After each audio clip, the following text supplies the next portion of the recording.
नमस्कार मित्रों, आज हम बीए भाग द्वितीय के सेकंड पेपर भारत में सामाजिक समस्याएं, इसमें अपराध के ऊपर हम चर्चा करेंगे। आम बोलचाल में आप लोगों ने सुना होगा, पढ़ा होगा, टीवी मीडिया में देखा होगा कि अपराध के ऊपर बहुत से विश्लेषण आते हैं। पत्र पत्रिकाओं में आप लोगों ने पढ़ा होगा। हम इसके सोशियोलॉजिकल एस्पेक्ट पे जाएंगे। अपराध, जैसा कि शब्द से ही स्पष्ट है कि व्यक्ति का किया गया वह कृत्य जो कि समाज के स्थापित नियमों के विपरीत है, तो उसे हम क्या कहते हैं? अपराध। भाई, अपराध की हमें दो तरह की अवधारणाएं, एक तो कानूनी अवधारणा और एक समाजशास्त्रीय अवधारणा। कानूनी अवधारणा में तो क्या है, नियमों की, प्रतिमानों की बात होगी। वहीं जो समाजशास्त्रीय, जब हम अपराध की व्याख्या करेंगे तो वहाँ थोड़ी सी हमें अलग हटके, परंपरा से हटके इसकी व्याख्या समझनी पड़ेगी।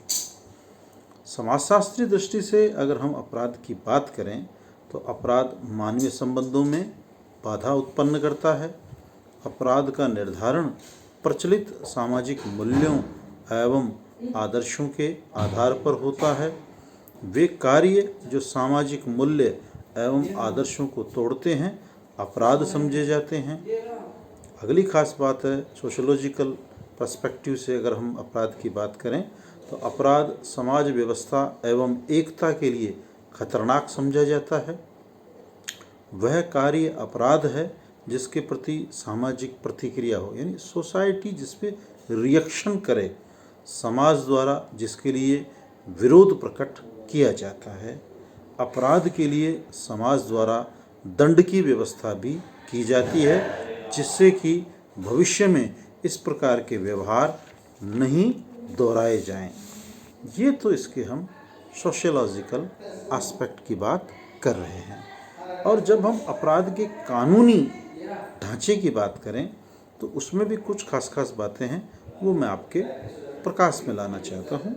वो प्रमुख बातें हैं, अपराध किसी भी समाज में एक समय विशेष में प्रचलित कानूनों का उल्लंघन है। दूसरी खास बात है, अपराध का निर्धारण न्यायालय करता है।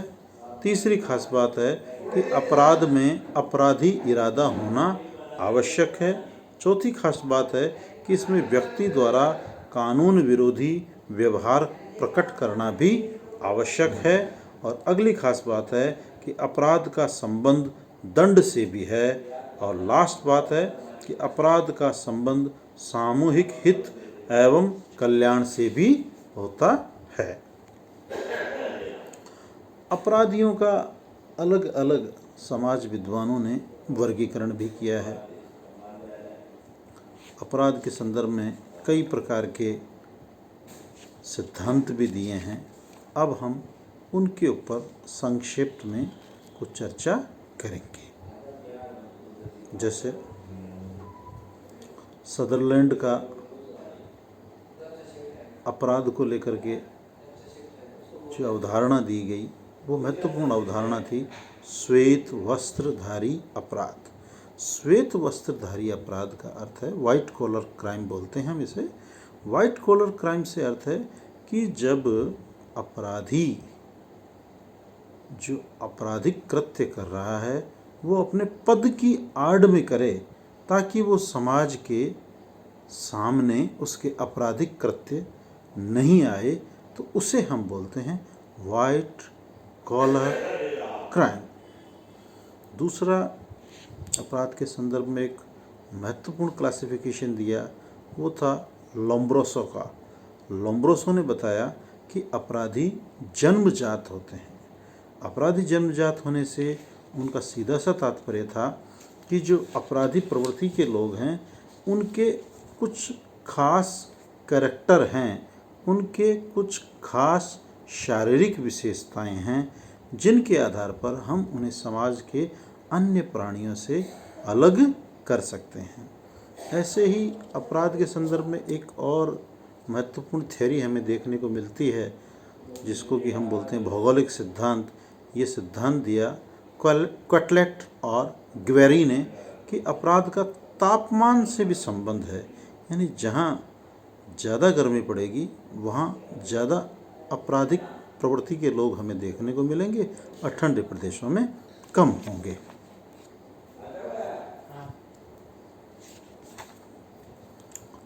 अब आपको मैं कुछ अपराध के कारणों पर भी संक्षिप्त में बात करना चाहूँगा कि अपराध के कुछ महत्वपूर्ण कारक भी हैं।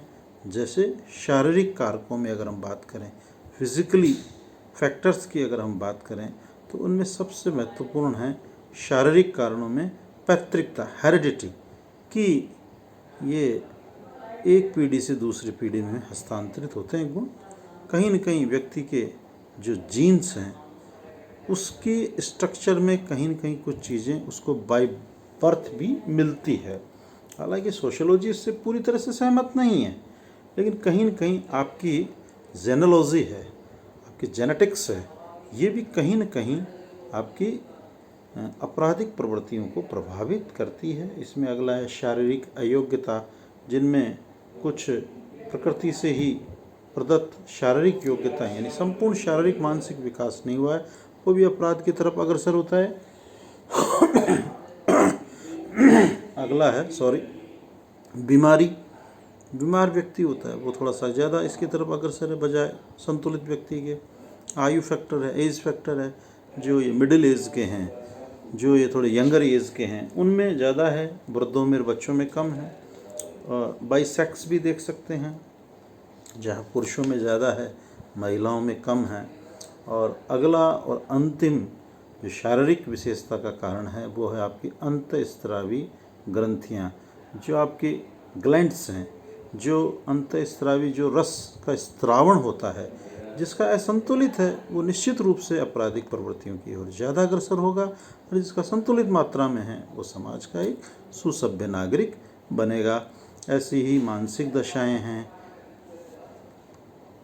कुछ पारिवारिक कारण भी हैं, जैसे असंतुलित परिवार है, जब परिवार का इम्बैलेंस होगा तो बच्चे का प्रॉपर समाजीकरण नहीं होगा और ऐसी दशा में वो अपराध की ओर अग्रसर होगा। टूटे हुए परिवार हैं जहाँ माता पिता के अंदर फिरक्शन है, तलाकशुदा हैं, तो ऐसे परिवारों में भी हमें आपराधिक गतिविधियाँ देखने को मिलेगी। नियंत्रण का अभाव है, आपराधिक परिवार है, अनैतिक परिवार है, तो यहाँ आपराधिक गतिविधियाँ ज़्यादा होगी। अपराध के लिए आर्थिक परिस्थितियाँ भी महत्वपूर्ण हैं, जैसे निर्धनता, बेरोजगारी, आर्थिक संकट, व्यापारिक चक्र, ये भी कहीं न कहीं अपराध को प्रभावित करते हैं। इसके अलावा मनोरंजन, युद्ध, हमारी न्याय प्रणाली, पुलिस प्रणाली, औद्योगिकरण, नगरीकरण, समाचार पत्र, धर्म, गतिशीलता, ये सब कारण कहीं न कहीं हमारे समाज में अपराध को प्रभावित करते हैं।